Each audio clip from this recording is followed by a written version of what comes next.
يا أيها الذين آمنوا قوا أنفسكم وأهليكم نارا আল্লাহ তাআলা বলেন, হে ঈমানদারেরা, নিজে জাহান্নামের আগুন থেকে বাঁচো, অধীনস্থদেরকেও জাহান্নামের আগুন থেকে বাঁচাও। আল্লাহ তাআলা এই আয়াতে ঈমানদারদেরকে উদ্দেশ্য করে প্রথমে দুইটি নির্দেশ দিয়েছেন। এক নাম্বার, হে ঈমানদার, নিজেকে জাহান্নামের আগুন থেকে বাঁচাও। ঈমানদারদের প্রতি জাহান্নাম থেকে বাঁচার নির্দেশ, বিষয়টা কেমন? আল্লাহ তাআলা কেমন যেন বলতেছেন, ও গোলাম, ঈমান আনার মাধ্যমে তুমি অনন্তকাল জাহান্নামের আগুন থেকে বেঁচেছ। এখন তুমি আল্লাহ তাআলার হুকুম আহকাম মেনে চলার মাধ্যমে নিজেকে ক্ষণস্থায়ী জাহান্নামের শাস্তি থেকেও বাঁচাও। একজন মানুষ ঈমান আনার মাধ্যমে অনন্তকাল জাহান্নাম থেকে বাঁচার নিশ্চয়তা সে লাভ করে যদি সে ঈমান সহকারে মৃত্যুবরণ করতে পারে। ঈমানদার ঈমান এনেছে কিন্তু নেক আমল করে নাই, তাহলে আল্লাহ তাআলা যদি চান তাকে জাহান্নামে ক্ষণস্থায়ী শাস্তির জন্য দিতে পারেন, আবার আল্লাহ যদি চান তাকে মাফ করে দিতে পারেন। তবে অপরাধ যদি করা হয়, আল্লাহ তাআলার হুকুম আহকাম যদি মেনে না চলা হয়, তাহলে তার জন্য ক্ষণস্থায়ী শাস্তির কথা আছে। এজন্য আল্লাহ তাআলা বলেন, তুমি ঈমান আনার মাধ্যমে অনন্তকাল জাহান্নাম থেকে বেঁচেছ, এবার আল্লাহ তাআলার হুকুম আহকাম মেনে চলার মাধ্যমে ক্ষণস্থায়ী জাহান্নামের শাস্তি থেকে নিজেকে বাঁচাও। দুই নম্বর আদেশ, আল্লাহ তাআলা বলেন, তুমি শুধু একা বাঁচবা এমনটা হবে না, ওয়া আহলিকুম, সাথে সাথে তোমার অধীনস্থ যারা আছে তাদেরকেও জাহান্নামের আগুন থেকে বাঁচাও। নিজে বাঁচো, অধীনস্থদেরকে বাঁচাও। প্রথম কথা বলুন তো, দুনিয়ায় কোনো মানুষের এই ক্ষমতা আছে নাকি যে সে অন্য কোনো ব্যক্তিকে জান্নাত দিতে পারে অথবা জাহান্নাম থেকে বাঁচাতে পারে? এই ধরনের ক্ষমতা দুনিয়ায় কোনো মানুষের আছে নাকি? দুনিয়ার কোনো মানুষের এই ক্ষমতা নাই। তবে আমরা দেখেছি বাংলাদেশে কিছু মানুষ আছে, এরা বলতে চায়, বলে, নাম বলা দরকার নাই, এমনিই বুঝবেন, বলে আমার বাবার কাছে যদি তোমরা বায়াত হও, মুরিদ হও, কবরে গেলেও সওয়াল জবাব দেওয়া লাগবে না, ওই জায়গা আমার বাপ দিয়া বলবে এটা আমার লোক ছিল। আছে না নাই? একটু চিন্তা করেন, কত বড় ধৃষ্টতাপূর্ণ কথা। আর যে মানুষগুলো তাদের এই কথাকে বিশ্বাস করে, এ মানুষগুলোর কত আকল কম, বোধ কম, বুদ্ধি কম, আমার বুঝে আসে না। অথচ এই দুনিয়াতে হেদায়েতের মালিক কোনো মানুষ নয়, একমাত্র আল্লাহ। আমার আপনার নবীজিকেও আল্লাহ তাআলা এই ক্ষমতা দেন নাই যে তিনি চাইলেই কাউকে জান্নাতে নিয়ে যেতে পারবেন। এই ক্ষমতা আল্লাহ তাআলা আমার আপনার নবীকেও দেন নাই। কেননা আমার আপনার নবী হেদায়েতের মালিক নয়, হেদায়েতের একমাত্র মালিক হলেন আল্লাহ। তাহলে প্রথম কথা, আমরা তো কাউকে জাহান্নাম থেকে বাঁচাতে পারবো না, জান্নাতেও নিতে পারবো না। বিষয়টার মূল কথা হলো নিজে নেক আমল করার মাধ্যমে জাহান্নাম থেকে বাঁচবা, অধীনস্থদেরকে নেক আমল করানোর জন্য সর্বাত্মক চেষ্টা প্রচেষ্টার মাধ্যমে জাহান্নাম থেকে বাঁচানোর চেষ্টা প্রচেষ্টা তুমি করবা। কারণ কোনো বাবা যদি চিন্তা করে আমি ফজরের নামাজ পড়ব, সন্তানটা ঘুমায়া আছে, আজকে থেকে এক কাজ করব, আমি আমার 2 রাকাত ফজরে ফরজ সালাত আদায় করব, সাথে সাথে ছেলের 2 রাকাত ফরজও পড়ব, কাজ হবে? ছেলের নামাজ বাবা পড়লে হবে না, ছেলের রোজা বাবা করলে হবে না। তবে কি করতে হবে? ছেলে যেন নামাজ পড়ে, বাচ্চা যেন, মেয়েটা যেন নামাজ পড়ে, রোজা রাখে, এইভাবে ছেলে মেয়েকে গড়ে তুলতে হবে। তার মানে আমি আপনি আমার আপনার সন্তানদেরকে জাহান্নাম থেকে বাঁচাতে পারবো না, তবে বাঁচানোর জন্য যা করার নির্দেশনা ইসলাম দিয়েছে সেই বিষয়গুলো মান্য করে আমার অধীনস্থদেরকে জাহান্নাম থেকে বাঁচানোর চেষ্টা করার আদেশ যিনি দিয়েছেন তিনি কে? এই চেষ্টা প্রচেষ্টায় কোনো ত্রুটি বিচ্যুতি থাকতে পারবে না। হযরত নূহ আলাইহিস সালাতু ওয়াস সালাম 950 বছর দাওয়াত দিয়েছেন, 950 বছর দাওয়াত দিয়েছেন। ওনার সন্তান কিন্তু ঈমান আনে নাই। 950 বছরের হায়াত, ওনার সন্তান কিন্তু ঈমান আনে নাই। যখন মহাপ্লাবন শুরু হয়ে গেল, সময়ের সাথে সাথে পানি বাড়তেছে, সন্তানকে ওই সময় নূহ আলাইহিস সালাম বলতেছে, সন্তান ঈমান আনো, নৌকায় আরোহণ করো। সন্তান বলে, না বাবা, আমি ঈমান আনবো না, নৌকায় উঠবো না, আমি ওই উঁচু পাহাড়ের চূড়ায় চলে যাব, পানি আমাকে স্পর্শ করতে পারবে না। কিন্তু ওই প্লাবন সাধারণ প্লাবনের মতো প্লাবন নয়, যেখানে আল্লাহ তাআলা গোটা পৃথিবীকে প্লাবিত করে দিয়েছেন। নূহ আলাইহিস সালামের সন্তান ঈমান আনে নাই, কাফের। পরকালে আল্লাহ তাআলা নূহ আলাইহিস সালামকে জিজ্ঞাসা করবে না, ও পয়গম্বর নূহ, কেন আপনার সন্তান ঈমান আনলো না? জিজ্ঞাসা করবে না, কারণ হলো নূহ আলাইহিস সালাম চেষ্টার মধ্যে কোনো কমতি রাখেন নাই। কিন্তু হেদায়েতের মালিক তিনি নয়, হেদায়েতের মালিক যিনি তিনি কে? যদি গোটা পৃথিবীতে একজন মানুষকে হেদায়েতের দায়িত্ব দেওয়া হতো, আমার অন্তর বলে এই দায়িত্ব আল্লাহ তাআলা আমার আপনার নবী মুহাম্মদুর রাসূলুল্লাহ সাল্লাল্লাহু আলাইহি ওয়াসাল্লামকে দিতেন। আর যদি আল্লাহ বলতেন, হাবিব হেদায়েতের পাওয়ার দিলাম, তবে এটা আপনি একজনের ব্যাপারে প্রয়োগ করতে পারবেন, আমার দিল বলে তাহলে তিনি যেই একজনের জন্য এই ক্ষমতা প্রয়োগ করতেন তিনি হলেন তার চাচা আবু তালেব। আবু তালেবের জন্য তিনি কমপক্ষেই পাওয়ার খাটাইতেন, কিন্তু আবু তালেব তারও হেদায়েত নসিব হয় নাই।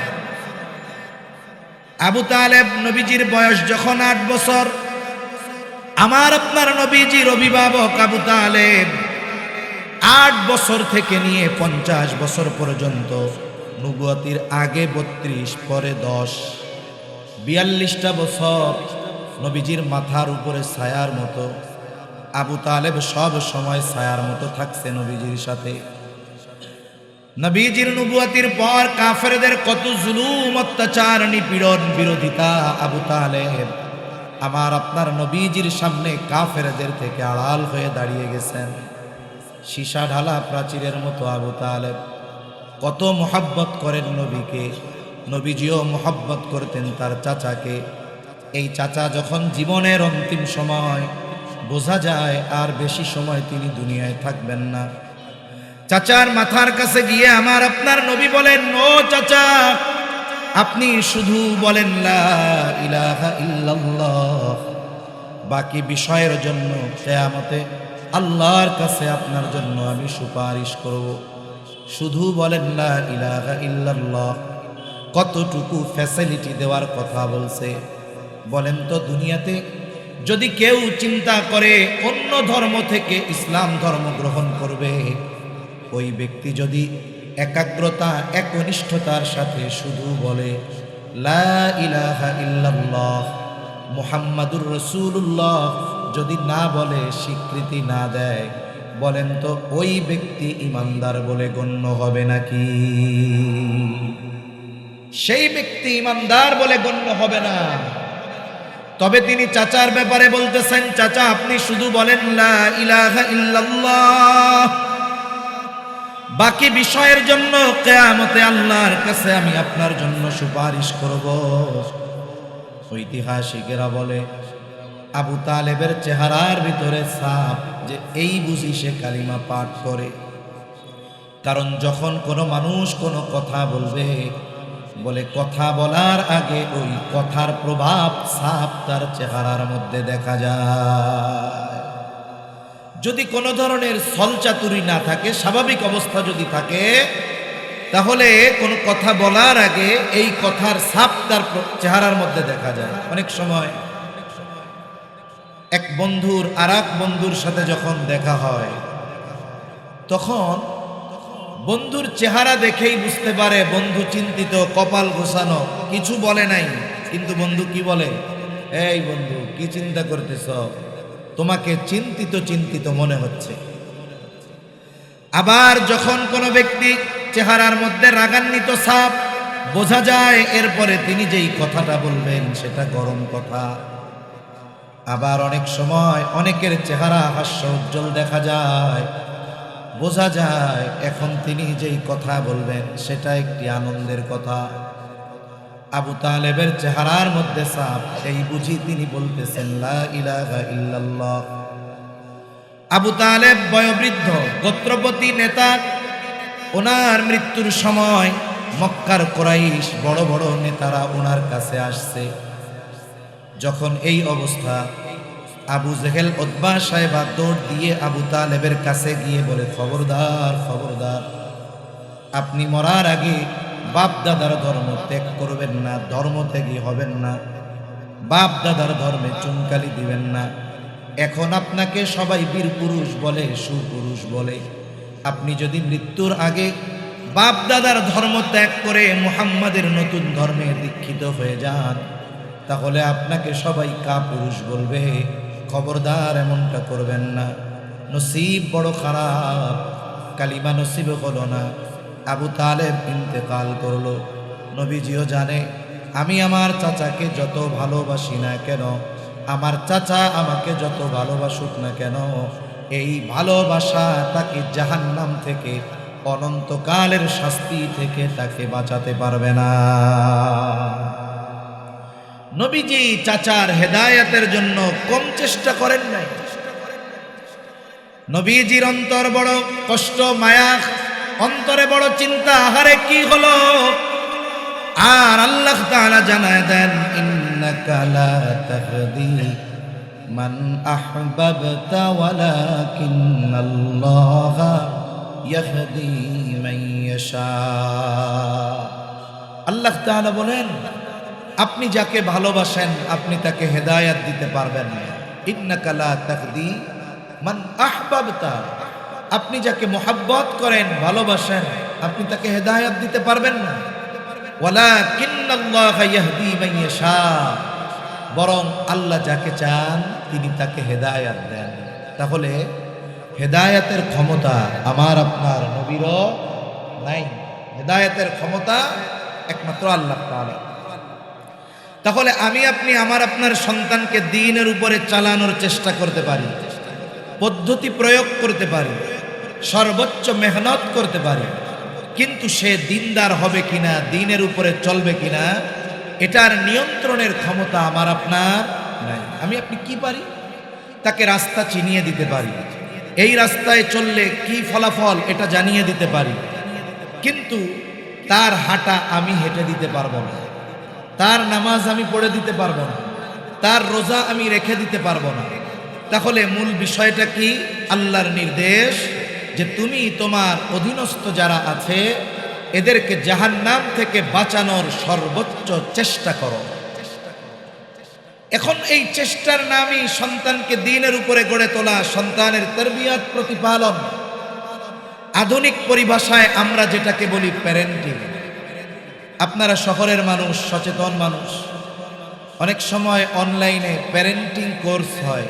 অনলাইনে 30 দিনের কোর্স, প্রতিদিন 1 ঘন্টা, কোর্স ফি 30,000 টাকা। অনলাইনে প্যারেন্টিং কোর্স হয়, সন্তান প্রতিপালনের পদ্ধতি শেখানো হয়। কিন্তু ইসলাম তো কমপ্লিট কোড অফ লাইফ। মানব জীবনের এমন কোনো দিক নাই যেই বিষয়টার সমাধান ইসলামে নাই। ইসলাম সব বিষয়ের মধ্যে এটাও শিক্ষা দিয়েছে সন্তানকে কিভাবে গড়ে তুলতে হবে। এজন্য সন্তান প্রতিপালন পদ্ধতি ইসলাম শিখিয়ে দিয়েছে এবং আবশ্যকীয় করে দিয়েছে। পরের কথা হলো এই সন্তানের তারবিয়াত শুরু হবে কখন থেকে? সাধারণ ধারণা, জেনারেল ধারণা।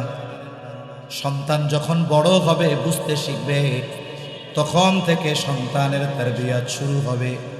কিন্তু ইসলাম জানিয়ে দেয়, না না, সন্তান তারবিয়াত এটা চলমান এক প্রক্রিয়া, এটা সন্তান দুনিয়ায় অনেক আসার আগেই শুরু হয়ে যায়। সন্তান আসার পরে সন্তানের দ্বীনি তারবিয়ত শুরু হবে না, বরং সন্তান দুনিয়ায় আসার অনেক আগ থেকেই এই তারবিয়ত শুরু হয়ে যায়। যেমন সম্মিলিত ইমাম ও উলামা পরিষদের আজকের এই ইসলামী মহাসম্মেলন 2 দিন ব্যাপী। এখানে সময়টা লেখা কখন? প্রত্যহ মানে বাদ আসর, প্রত্যেক দিন বাদ আসর থেকে শুরু হবে। আজকের আয়োজন বাদ আসর থেকে শুরু হয়েছে। পোস্টারে লেখা 18-19 ডিসেম্বর 2025 বৃহস্পতি ও শুক্রবার প্রতিদিন বাদ আসর থেকে প্রোগ্রাম শুরু। তাহলে মূল প্রোগ্রাম শুরু বাদ আসর থেকে। আসর থেকে নিয়ে হয়তো 11টা মধ্যরাত পর্যন্ত প্রোগ্রাম চলবে, হয়তো 5 ঘন্টা বা 6 ঘন্টার প্রোগ্রাম চলবে দৈনিক। এখন প্রোগ্রাম শুরু আসর থেকে। এই কথা চিন্তা করে যদি আমার মাইকওয়ালা ভাইয়েরা সুন্দর মতো এই মাঠে এসে আসরের সময় ট্রাক ভরে ওনাদের সব জিনিস নিয়ে আসতেন, এত সুন্দর প্যান্ডেল যারা বানিয়েছেন ওনারা দেখলেন 18 তারিখ বাদ আসর থেকে শুরু, তাইলে বাঁশ, খুঁটি, সামিয়ানা যা আছে এগুলো নিয়ে আমরা ময়দানে আসরের নামাজ পড়ব। যদি ওনারা আসরের সময় আসতেন, বলুন তো এই আয়োজন আজকে নয় কালকেও শুরু করা কঠিন হয়ে যেত, ঠিক কিনা বলেন? মূল আয়োজন প্রত্যেক দিন 6 ঘন্টার, কিন্তু এই 6 ঘন্টা 2 দিনের 12 ঘন্টার মূল আয়োজনকে সুন্দর এবং সফল করার জন্য 6 ঘন্টার প্রস্তুতি নয়, বরং 6 মাস 1 বছরের প্রস্তুতি দরকার হয়েছে, ঠিক কিনা? তার মানে কোনো জিনিস যদি সুন্দর করতে হয় এর প্রস্তুতি আগের থেকে নিতে হয়। এখন আমরা যদি সন্তানদেরকে দ্বীনের উপরে গড়ে তুলতে চাই, উত্তম আখলাকের উপরে গড়ে তুলতে চাই, বলে সন্তান হওয়ার আগ থেকেই প্রস্তুতি নিতে হবে। আর সন্তান বিবাহের যত উদ্দেশ্য আছে এর মধ্যে একটি হলো নেক সন্তান। এজন্য নেক সন্তান যদি চাই, তাহলে নেক সন্তানের প্রস্তুতি আমাকে আপনাকে অনেক আগ থেকে নিতে হবে। কারণ শুধু সন্তান শান্তি দিতে পারে না যদি সে বদকার হয়। আমি শুরুতেই বলেছি, একজনের 1000 কোটি টাকা আছে, সন্তানও আছে, কিন্তু বদকার হওয়ার কারণে শান্তি নাই। আরেকজনের জাগতিক আসবাব সম্পদ নাই, কিন্তু সন্তান নেককার। এই নেককার সন্তান তার আত্মার প্রশান্তি দেওয়ার অন্যতম কারণ। তাহলে সন্তান তারবিয়তের শুরু সন্তান দুনিয়ায় আসার অনেক আগ থেকে শুরু হয়। বলে এই তারবিয়তের শুরু তো দোয়া থেকে। একজন যুবক যে বিবাহ করে নাই, বলে সেও সন্তানের তারবিয়ত শুরু করে দেয় তার দোয়ার মাধ্যমে। সে দোয়ার মাধ্যমে আল্লাহ তাআলার কাছে বলে, রব্বানা হাব লানা মিন আজওয়াজিনা ওয়া যুররিয়াতিনা কুররাতা আ'য়ুনিন ওয়াজআলনা লিল মুত্তাকিনা ইমামা। সে এই যে দোয়া করে, রব আমাকে এমন স্ত্রী দেন, এমন সন্তান দেন যা আমার চক্ষু শীতলকরণের কারণ হবে। বলে এগুলো চেয়ে সে যে আল্লাহর কাছে দোয়া করে, এটা তারবিয়তের প্রথম কাজ। এখন যদি নেক সন্তান চায়, নেক বিবি দরকার। আর নেক বিবির মাধ্যমে নেক সন্তান পাবে। দোয়ার সাথে সাথে এই দোয়ার বাস্তবায়নের জন্য তাকে চেষ্টা প্রচেষ্টা করতে হবে। তার মানে এখন সে একজন নেককার বিবি আল্লাহর কাছে চেয়েছে, এরপরে সে নেককার বিবি পাওয়ার জন্য সে চেষ্টা চালিয়ে যাবে। কিভাবে বোঝা যাবে? রাসূল আকরাম সাল্লাল্লাহু আলাইহি ওয়াসাল্লাম সমাধান দিয়ে দেন। নবীজি বলেন, তুনকাহুল মারআতু লিআরবাঈন, 4টি গুণ দেখে মেয়েদেরকে বিবাহ করা হয়।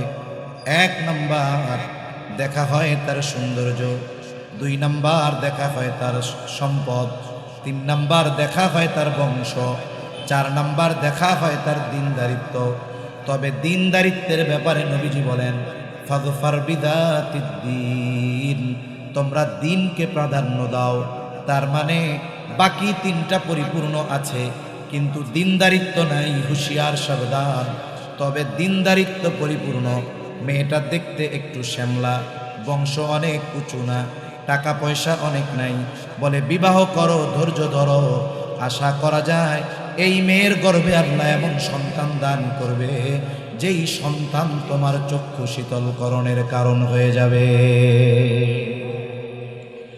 আধুনিক গবেষণা বলতেছে যে সন্তানের চরিত্র গঠন হয় 90% তার মায়ের থেকে। একটা সন্তানের চরিত্র 90% গঠিত হয় তার মায়ের থেকে। এজন্য আমি আপনি যদি নেক সন্তান চাই, উত্তম চরিত্রবান সন্তান চাই, একজন নেককার মা দরকার। কি মা দরকার জোরে বলেন? সুন্দরী। জোরে কোন? শুধু সুন্দরী? অনেক টাকা পয়সাওয়ালা, অনেক উচ্চবংশীয়? এখন কিন্তু শুধু মানুষ উচ্চবংশীয় হয় না, আমরা মাঝে মধ্যে দেখি ছাগল গরুও নাকি উচ্চবংশীয় হয়। দিনদারিত্বকে কেন প্রাধান্য দিব? কারণ চামড়ার বা দেখার যেই সৌন্দর্য, এটার লংজিভিটি কম। একজনের চামড়ার সৌন্দর্য এটা একটা সময় শেষ হয়ে যায়।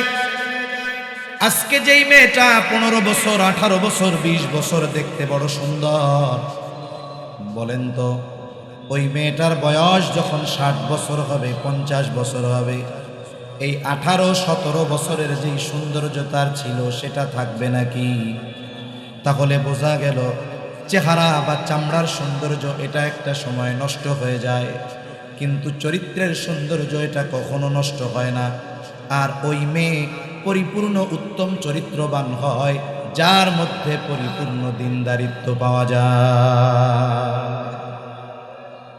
একটা মেয়ের বয়স যদি 80 বছর হয়ে যায়, তার চামড়া যদি ঝুলে যায়, মাথার চুলগুলো যদি পেকেও যায়, চোখ যদি কুঠোরের মধ্যে চলেও যায়, হয়তো চেহারার সৌন্দর্য নষ্ট হয়ে যাবে, কিন্তু 80 বছরের ওই বৃদ্ধার চরিত্রের সৌন্দর্য নষ্ট হবে নাকি? আর এটা বাস্তব। বিবাহের পূর্বে সবাই চামড়ার সৌন্দর্যকে প্রাধান্য দেয় বেশি, দেখার সৌন্দর্যকে প্রাধান্য দেয় বেশি, কিন্তু বিবাহের পরবর্তী সময় সুন্দর চেহারার চাইতে সুন্দর চরিত্রের মূল্যায়ন হয় বেশি। এজন্য কি উচিত? যেটা আসল সেটার ব্যাপারেই গুরুত্ব শুরুতে দেওয়া, তাহলে পরবর্তীতে পস্তানো লাগে না, পারিবারিক অশান্তি হয় না, ডিভোর্স হয় না, বিবাহ বিচ্ছেদ হয় না, পারিবারিক দ্বন্দ্ব হয় না, এগুলো থেকে বাঁচা যায়। তাহলে 1 নাম্বার সন্তান তারবিয়াতের অন্যতম বিষয় হলো একজন নেককার মা। প্রসিদ্ধ একটি ঘটনা আছে, হযরত ওমর রাদিয়াল্লাহু তাআলা আনহুর কাছে এক লোক গেছে, তার সন্তানের ব্যাপারে অভিযোগ দিয়েছে, খলিফাতুল মুসলিমিন, আমার সন্তান আমার হক আদায় করে না। হযরত ওমর রাদিয়াল্লাহু তাআলা আনহু ছেলেটাকে ধরে বলে, কি ব্যাপার হে যুবক, কেন তুমি তোমার বাবার হক আদায় করো না?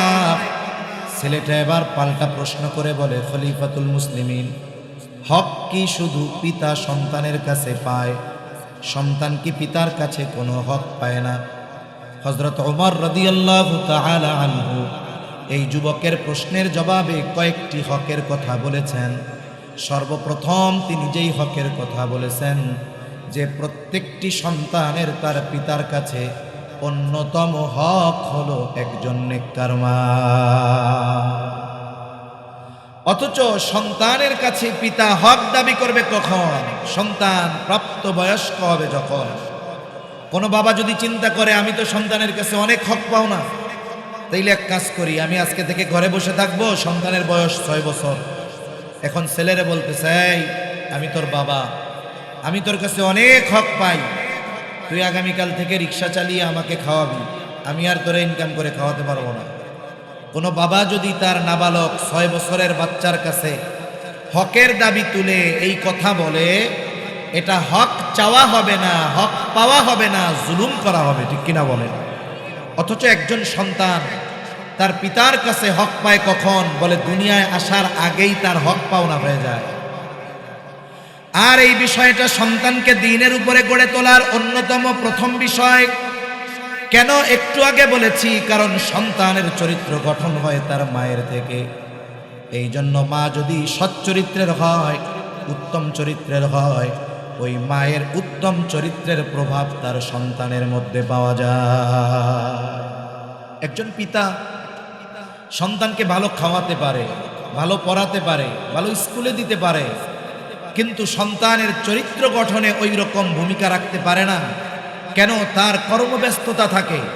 আর সন্তান যেই সময়টাতে তার চরিত্র গঠিত হবে, এই সময়টাতে সন্তান তার মায়ের কাছে থাকে, ঠিক কিনা বলে? এজন্য ওই সময় মায়ের কথা, মায়ের প্রভাব, মার আচার আচরণ, এগুলোর প্রভাব সন্তানের মধ্যে আছে। শুধু তাই না, যখন সন্তান মায়ের গর্ভে থাকে, মায়ের গর্ভে, এই সময়টাতেও মার আচার আচরণ, কথা, পছন্দ অপছন্দ সব কিছুর প্রভাব ওই গর্ভের সন্তানের উপরে পড়ে। এটা কোরআন হাদিসের কথা বলতেছি না, এটা আধুনিক বিজ্ঞানের গবেষণার ফলাফল। এটা আপনাদের শোনাইতেছি। এখন একজন নেককার মা হলো, এরপরের কাজ কি? এরপরের কাজ হলো, ভাই আগে একা দোয়া করেছে, রব্বানা হাব লানা মিন আজওয়াজিনা ওয়া যুররিয়াতিনা কুররাতা আয়ুন। এই দোয়া এখন একা না, বলে দুইজনে মিলে করবে। তার মানে এখন দুইজনে একসাথে আল্লাহ তাআলার কাছে নেক সন্তান চেয়ে দোয়া করবে। আল্লাহ তাআলার কাছে শুধু সন্তান চাওয়া যাবে না, চাইতে হবে নেক সন্তান। নেক সন্তান চেয়ে আল্লাহ তাআলার কাছে দোয়া করা, এটা পয়গম্বর আলাইহিমুস সালামের আমল। সাইয়্যিদুনা ইব্রাহিম আলাইহিস সালাম, মুসলিম মিল্লাতের পিতা খলিলুল্লাহ, তিনি আল্লাহ তাআলার কাছে নেক সন্তান চেয়ে দোয়া করেছেন। বয়স যখন 80-র উপর, আল্লাহ তাআলার কাছে তিনি দোয়া করেন, রব্বি হাবলি মিনাস সলিহিন, ও রব আমাকে আপনি একজন নেককার সন্তান দেন। তাহলে বলুন তো, আল্লাহর কাছে শুধু সন্তান চাইব নাকি নেক সন্তান? কেন? বিবাহের যতগুলো উদ্দেশ্য আছে, অন্যতম একটি উদ্দেশ্য হলো নেক সন্তান। যদি কোনো যুবককে বলা হয়, যুবক, এক বাবার এক মেয়ে আছে, দেখতে বড় সুন্দর, টাকা পয়সাও আছে, বংশও ভালো, তবে একটা কথা, এই বিবাহ ছাড়া তুমি আর বিয়ে শাদী করতে পারবে না। এখন একটা সমস্যা, টাকাও আছে, দেখতেও সুন্দর, বংশ ভালো, কিন্তু মেয়েটা জীবনে মা হতে পারবে না। অধিকাংশ যুবক বলবে, না না, এমন সুন্দরও দরকার নাই, টাকা পয়সাও দরকার নাই, বংশও দরকার নাই, সুন্দর চেহারা, টাকা পয়সা, বংশ দিয়ে কি করব, যদি বিবাহ করে বাবা ডাক না শুনতে পারি। তাহলে বিবাহের অন্যতম উদ্দেশ্য নেক সন্তান। নেক সন্তানের জন্য নেক মা হলো। এরপরে কি লাগবে? বলে নেক দোয়া লাগবে। দোয়ার প্রভাব সন্তানের জীবনে পড়ে। ইব্রাহিম আলাইহিস সালাম দোয়া করতেছে, রব্বি হাবলি মিনাস সালিহিন, ও রব আমাকে আপনি একজন নেককার সন্তান দেন। যখন নমরুদের অগ্নিকুণ্ড থেকে আল্লাহ ওনাকে হেফাজত করেছেন, সিরিয়ার উদ্দেশ্যে হিজরত করেছেন, একে তো জলিলুল কদর পয়গম্বর, আবার এখন মুসাফির, দোয়া করছে তো দোয়া কবুল হয়ে গেছে। মুফাসসিরিনে কেরাম বলেন, এই আয়াতের মাধ্যমে এই বিষয়টা বোঝা যায়, দোয়ার মাধ্যমে ইব্রাহিম আলাইহিস সালাম আল্লাহ তাআলার কাছে ছেলে সন্তান চেয়েছে। এই জন্য আল্লাহর কাছে ছেলে সন্তান চাওয়া, এটা ইব্রাহিম আলাইহিস সালামের আমল। তবে আমি আপনি চাইলাম ছেলে, আল্লাহ তাআলা দিলেন মেয়ে, বলেন তো মুখটারে কালা বানানো যাবে নাকি? কারণ মেয়ে হওয়ার পর যাদের চেহারা কালো হয়ে যায়, এটা হলো ওই জাহেলিয়াতের সময়ের আলামা। তাদের চেহারা কালা হয়ে যাইত মেয়ে হওয়ার সংবাদ যখন তাদের দাও। এজন্য আমরা ছেলে চাইতে পারি, তবে আল্লাহ তাআলা যদি মেয়ে দেন রাখাওয়া যাবে না। দুনিয়ার সায়েন্স বিজ্ঞান যা বলুক না কেন, যে এই কারণে ছেলে হয়, ওই কারণে মেয়ে হয়, সব কারণ বাদ। আমার আল্লাহ জানায় দেন, ইয়াহাবু লিমান ইয়াশাউ ইনাসাও ওয়া ইয়াহাবু লিমান ইয়াশাউ যুকুর আও ইউযাউযুহুম যুকরানা ওয়া ইনাসা ওয়া ইয়াজআলু মান ইয়াশাউ আকীমা। আল্লাহ তাআলা বলেন, আমি যাকে চাই তাকে মেয়ে দেই, আমি যাকে চাই তাকে ছেলে দেই, আমি যাকে চাই তাকে উভয়টাই দেই। আবার যাকে চাই আমি আল্লাহ তারে বন্দা বানায় রাখি। এজন্য ছেলে আশা করেছে, হয়েছে মেয়ে, বলে রাগ হওয়া যাবে না, কারণ আমি চেয়েছি ছেলে, দিয়েছেন আল্লাহ মেয়ে, হয়তো এটার মধ্যে আমার জন্য কল্যাণ রেখেছেন কে। তাই ইব্রাহিম আলাইহিস সালাম দোয়া করেছে, রব্বি হাবলি মিনাস সালিহিন, রব আমাকে নেককার সন্তান দান করেন। আমি ইব্রাহিম আলাইহিস সালামের এই ঘটনাটা একটু বলবো সংক্ষিপ্ত সারে, প্রসিদ্ধ ঘটনা। আমরা তো কোরবানির সময় এই ঘটনাটা সবাই, সব ইমাম খতিব আমরা বলি, তবে আমার এর মধ্যে কিছু শিক্ষণীয় বিষয় আছে, আমার সেটা বলা উদ্দেশ্য। ইব্রাহিম আলাইহিস সালাম দোয়া করছে নেক সন্তান দেন, আর সন্তানের জন্য নেক দোয়া এটা সন্তানের জীবনে প্রভাব ফেলে। কোরআন হাদিসে একটা দোয়া দেখাতে পারবেন না যে জায়গায় আল্লাহ অথবা তার রাসূল শিখিয়েছেন যে সন্তানের জন্য বদদোয়া করো, এরকম একটা দোয়াও আছে। আপনারা পাইছেন দুই একজন, সব নেক দোয়া শিখিয়েছেন আল্লাহ আর তার রাসূল। কিন্তু আমাদের সমাজে কিছু মানুষ আছে, এরা সন্তানদের ব্যাপারে বদদোয়া করে। ছোট বাচ্চা 7-8 বছর বয়স, ঠিকমতো মাদ্রাসায় যায় না, স্কুলে যায় না, একটু দুষ্টমি করে, চঞ্চল। শিক্ষকরা এসে অভিযোগ দেয়। এখন এক সময় বিশেষ করে মায়েরা এই কাজ করে বেশি। এক সময় বিরক্ত হয়ে বলে, তোর মুখ যেন আমি আমারে আল্লাহর না দেখায়। বদদোয়া করে কি করে না। এখন দেখা গেল বাচ্চাটা রোড অ্যাক্সিডেন্টে মারা গেল। এটা কি হলো? উনি যে বদদোয়া করলো এর প্রতিফল হলো। সাথে সাথে বলুন তো, এই বাচ্চা মারা যাওয়ার ফলে আমি আপনি কান্না করব না, কান্না করবে কে? বলে যে বদদোয়া করছিল সে। এজন্য সন্তানের জন্য কখনো বদদোয়া করব না, নেক দোয়া। রাগ হইছে, রাগ হইছে, এই রাগের অবস্থায় আপনি বলেন, আল্লাহ আমার ছেলেরে আপনি আব্দুল কাদের জিলানীর মতো বানায় দেন, আল্লাহ আপনি আমার ছেলেকে আপনি বায়েজিদ বুস্তামির মতো বানায় দেন। এরকম নেক দোয়া করব, কারণ কার দোয়া কোন সময় কবুল হয়ে যায় বলা যায় না। আর সন্তানের জন্য মা বাবার দোয়া কবুল হওয়ার গ্যারান্টি রয়েছে, ঠিক কিনা বলেন? এজন্য সন্তানদের জন্য বদদোয়া কখনো করব না। ইব্রাহিম আলাইহিস সালাম দোয়া করলেন, রব্বি হাবলি মিনাস সালিহিন, ও রব আমাকে একটা নেককার সন্তান দেন। আল্লাহ জবাব দেন, ফাবাশশারনাহু বিগুলামিন হালিম। আল্লাহ তাআলা বলেন, আমি তাকে একজন সহনশীল সন্তানের সুসংবাদ দিলাম। সহনশীলতা, হালিম এমন একটা গুণ, বলে যেই গুণের মধ্যে বাকি অনেক ভালো গুণ পাওয়া যায়। যিনি হালিম তিনি আবেদ, যিনি হালিম তিনি যাকির, যিনি হালিম তিনি শাকির, যিনি হালিম তিনি সাবির।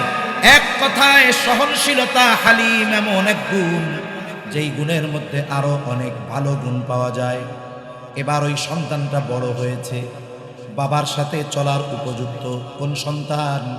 বলে যেই সন্তান চেয়ে আল্লাহর কাছে ইব্রাহিম আলাইহিস সালাম দোয়া করছে, সন্তান বাবার সাথে চলার উপযুক্ত। এবার আল্লাহ তাআলা ইব্রাহিম আলাইহিস সালামকে স্বপ্নে দেখাইতেছেন যে তিনি তার সন্তানকে জবাই করতেছেন। আল্লাহ তাআলা বলেন, ফালাম্মা বালাগা মাআহুস সা'য়া ক্বালা ইয়া বুনাইয়া ইন্নী আরা ফিল মানাম আন্নী আযবাহুকা ফানজুর মাযা তারা। সন্তান যখন বাবার সাথে চলার উপযুক্ত হয়েছে, কোন সন্তান? যেই সন্তানকে আল্লাহ বলছেন হালিম। সন্তান বাবার সাথে চলার উপযুক্ত হয়েছে, আল্লাহ তাআলা ইব্রাহিম আলাইহিস সালামকে স্বপ্নে দেখাইলেন যে তিনি তার সন্তানকে নিজ হাতে জবাই করতেছেন। পয়গম্বর আলাইহিমুস সালামের স্বপ্ন হলো ওহী। তাহলে জবাইয়ের নির্দেশনা আসছে কার পক্ষ থেকে? জোরে কোন? আল্লাহর পক্ষ থেকে নির্দেশনা এসেছে। এখন আল্লাহর পক্ষ থেকে নির্দেশনা এসেছে, আদেশ এসেছে। বলেন তো, এই আদেশ মান্য করার জন্য কোনো ব্যক্তির পরামর্শ বা মনোভাব জানার প্রয়োজন আছে নাকি? কোনো ব্যক্তির মনোভাব আর প্রয়োজন বা তার পরামর্শ জানার প্রয়োজন? আদেশ আল্লাহর পক্ষ থেকে আসছে, আদেশ বাস্তবায়ন করব, এটাই হলো কাজ। তবে ইব্রাহিম আলাইহিস সালাম সন্তানকে গিয়ে বলে, ইয়া বুনাইয়া ইন্নী আরা ফিল মানামি আন্নী আযবাহুকা ফানজুর মাযা তারা। সন্তানকে গিয়ে বলে, হে আমার সন্তান, আমি স্বপ্নে দেখেছি যে তোমাকে জবাই করতেছি, ফানজুর মাযা তারা, এখন এই ব্যাপারে তোমার মতামত কি? বলেন তো জবাইয়ের আদেশ কার? সন্তানের মতামত নেওয়ার দরকার আছে নাকি? প্রয়োজন তো নাই। তবে কেন তিনি জিজ্ঞাসা করতেছেন? আসলে পরীক্ষা এ জায়গায় একটা নয়, পরীক্ষা তো দুইটা। আল্লাহ পরীক্ষা নেন ইব্রাহিম আলাইহিস সালামের, আর ইব্রাহিম আলাইহিস সালাম পরীক্ষা নিচ্ছে ওনার সন্তানের। আমার সন্তান তো আল্লাহর আনুগত্য মানার ক্ষেত্রে পিছপা হবে না। তাহলে আল্লাহর পক্ষ থেকে আদেশ আসছে, সন্তানও জানে আমার বাবার স্বপ্ন ওহী, আল্লাহর নির্দেশ। দেখি সন্তান এই কথা বলে নাকি যে আব্বু, আল্লাহর কাছে আপনি এত চেয়ে চিনতে ৮৬ বছর বয়সে আল্লাহ আমাকে দিয়েছে, ৮৬ বছর বয়সে আল্লাহ আমারে দিছে, আপনি একটু আল্লাহর কাছে বলেন না এই জবাইয়ের হুকুম বাদ দিয়ে অন্য কোনো আদেশ করতে। সন্তানের মনোভাব কি? যদি সন্তান বলতো যে আব্বু একটু আল্লাহর কাছে ফরিয়াদ করেন যেন এই জবাইয়ের নির্দেশ বাদ দিয়ে আল্লাহ অন্য কোনো নির্দেশ দেয়, বলেন তো সন্তানের এই মনোভাবের কারণে ইব্রাহিম আলাইহিস সালাম আল্লাহর পক্ষ থেকে যেই নির্দেশনা পেয়েছেন, এই নির্দেশ বাস্তবায়নের ক্ষেত্রে উনি কি বিপরীত কোনো কিছু করতেন? করতেন না। উনি আল্লাহ যেটা আদেশ দিছে ওটাই করতেন। কিন্তু সন্তান তো হালিম, সন্তানের জবাব ওই রকম। পিতা বলতেছে ফানজুর মাযা তারা, হে আমার সন্তান, আল্লাহ তাআলা তো জবাইয়ের নির্দেশ দিয়েছে, আমি স্বপ্নে দেখেছি, এখন তুমি কি বলো? সন্তানের জবাব, ক্বালা ইয়া আবাতি ফাআল মা তু'মার সাতাজিদুনি ইনশাআল্লাহু মিনাস সাবিরিন। সন্তান বলে, ও পিতা, আপনি আল্লাহর পক্ষ থেকে যেই বিষয়ে নির্দেশ প্রাপ্ত হয়েছেন, আপনাকে যেটা আদেশ করা হয়েছে আপনি ওটাই করেন। তার মানে আল্লাহ আপনাকে জবাইয়ের নির্দেশ দিয়েছে, আপনি জবাই করেন। এখন সন্তানকে পিতা জবাই করবে, নির্দেশ কার? জোরে বলেন। যদিও সন্তানকে জবাই করবে আল্লাহর নির্দেশে, কিন্তু এই সন্তানের জন্য অন্তরে মায়া, চোখে পানি আসবে কি আসবে না?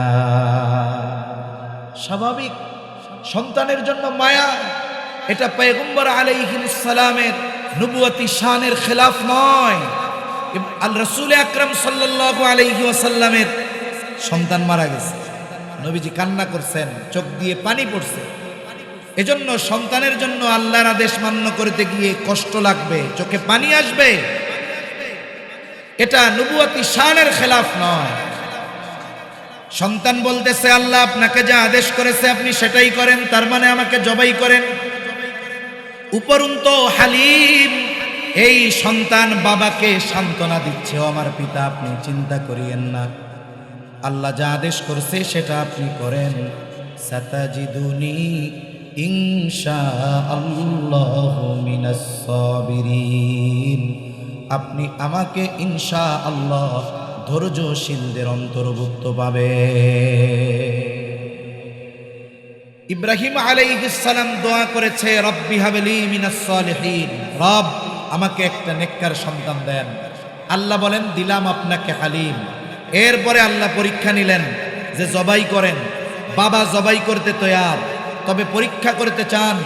আল্লাহ তো বলছে সন্তান হালিম, সহনশীল, দেখি তার সহনশীলতা কেমন।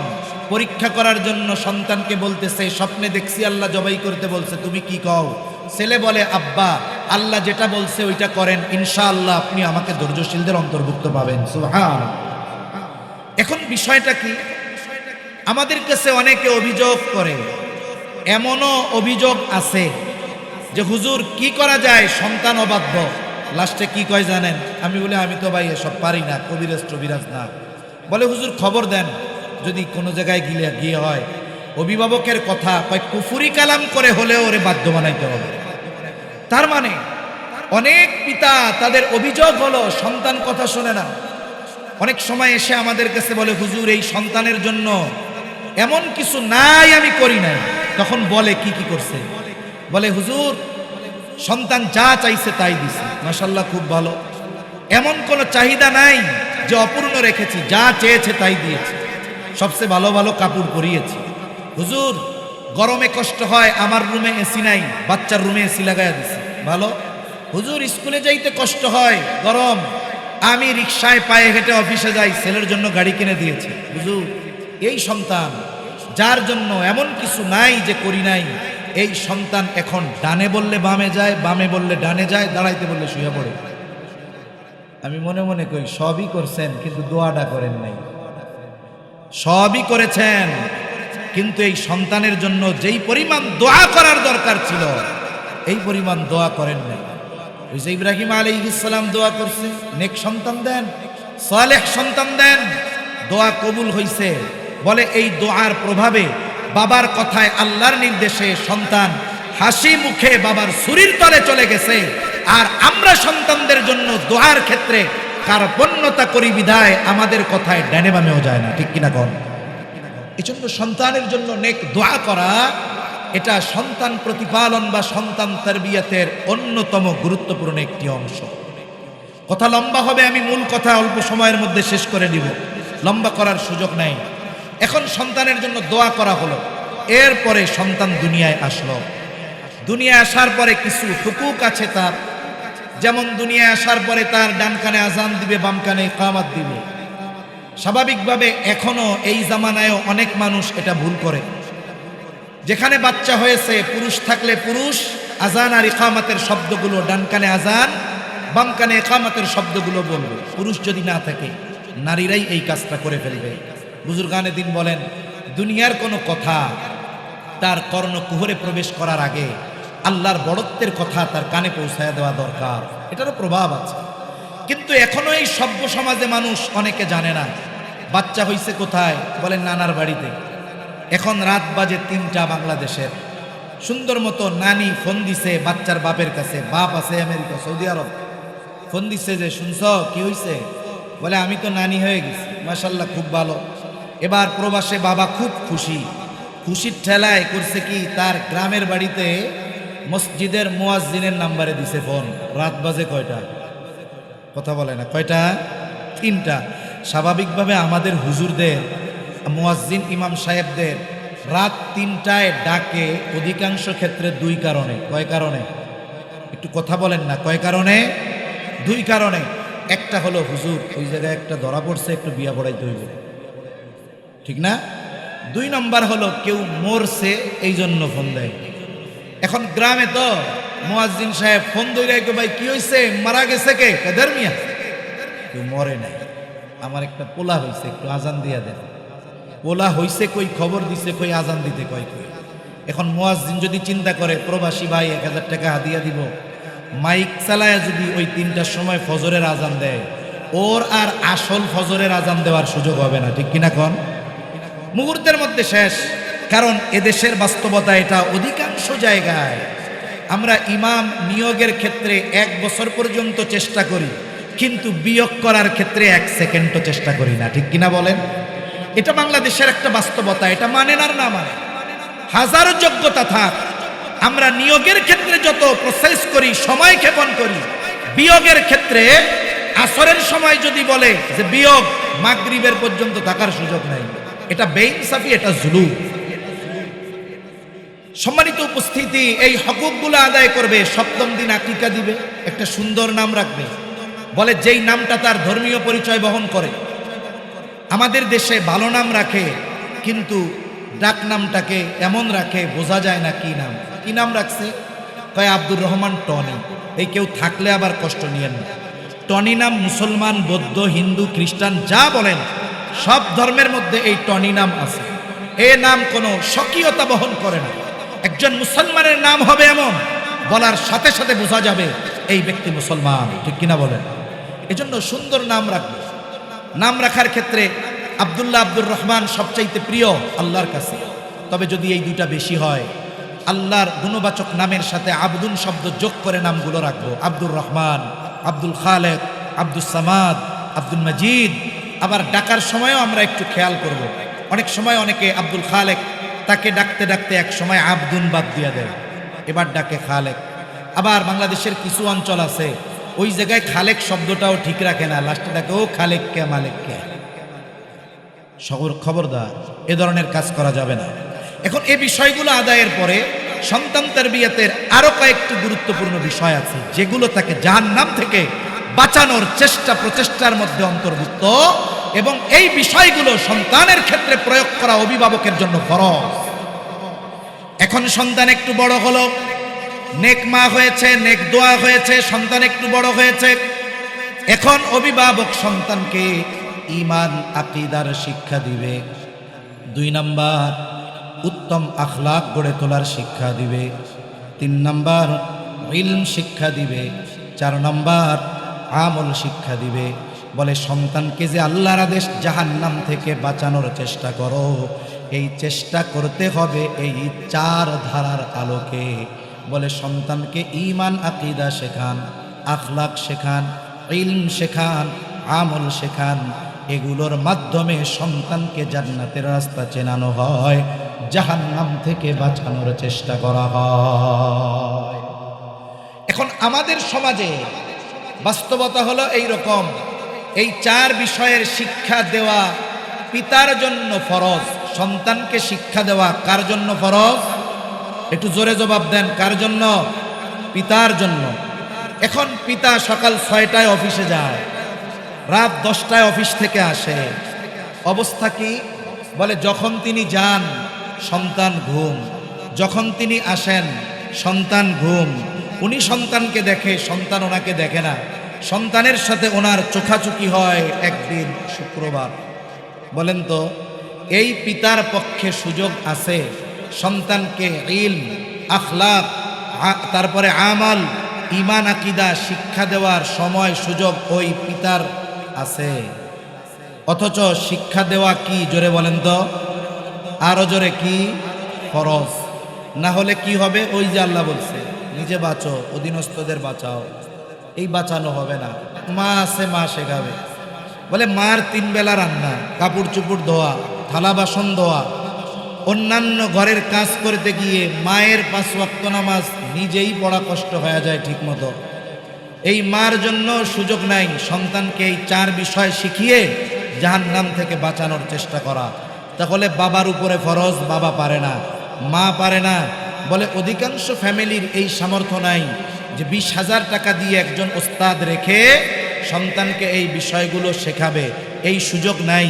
এখন বাবার নাই, মার নাই, শিক্ষক রাখার অ্যাবিলিটি নাই। যা হয় হোক, কিন্তু শেখানো তো লাগবেই, কারণ শেখানো কার হুকুম? শেখানো ফরজ, শেখাতে হবে। এখন শেখাবেন কোথায়? আমাদের দেশের প্রাইমারি স্কুলগুলোতে যেই কারিকুলাম, জেনারেল কারিকুলাম, ওখানে গেলে ঈমান শিখে না, ওখানে গেলে আখলাক শিখে না, ওখানে গেলে ইলম শেখে না, ওখানে গেলে আমল শিখে না।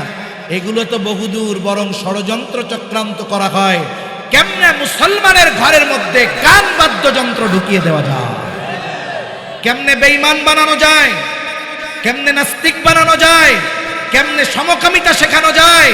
এগুলোই এখন আমাদের শিক্ষা ব্যবস্থায় ঢোকানোর অপচেষ্টা চলতেছে। অথচ আমরা মুসলমান, সন্তানকে জাহান্নাম থেকে বাঁচানোর চেষ্টা করতে হবে। বলে এখন করব কি তাহলে? বলে আপনি, আপনার আশেপাশে অনেক প্রতিষ্ঠান আছে, দ্বীনি প্রতিষ্ঠান।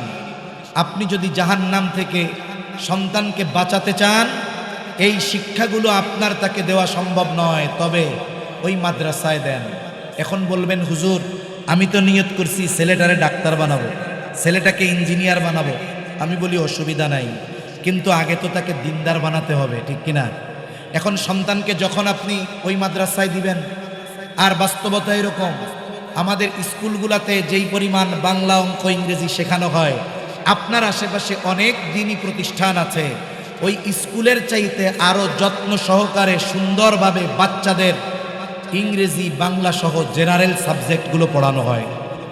এবং কি হয়, সাথে সাথে যেই বিষয়গুলো শেখানো সন্তানকে ফরজ ছিল, এই বিষয়গুলো ওস্তাদেরা যত্ন সহকারে বাচ্চাদেরকে শিখিয়ে দেয়।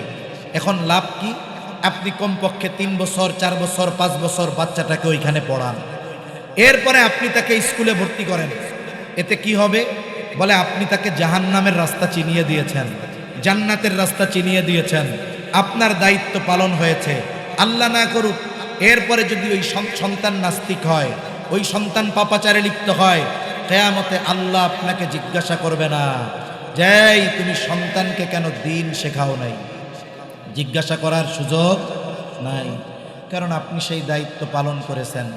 এজন্য কিয়ামতের দিন যদি আমরা বাঁচতে চাই, আল্লাহ তাআলার পক্ষ থেকে যদি এই প্রশ্ন থেকে বাঁচতে চাই যে তুমি তোমার অধীনস্থ সন্তানদের ব্যাপারে কি দায়িত্ব পালন করেছ, মনে রাখবেন আল্লাহ জিজ্ঞাসা করবে না ছেলেরে কি খাওয়াইছিলা, কোথায় পড়াইছিলা, কি করছিলা, জাগতিক কোনো বিষয় আল্লাহ জিজ্ঞাসা করবে না, বরং জিজ্ঞাসা করা হবে সন্তানকে দ্বীন শিখিয়েছিলা কিনা, আল্লাহর পরিচয় শিখিয়েছিলা কিনা, ঠিক কিনা বলেন।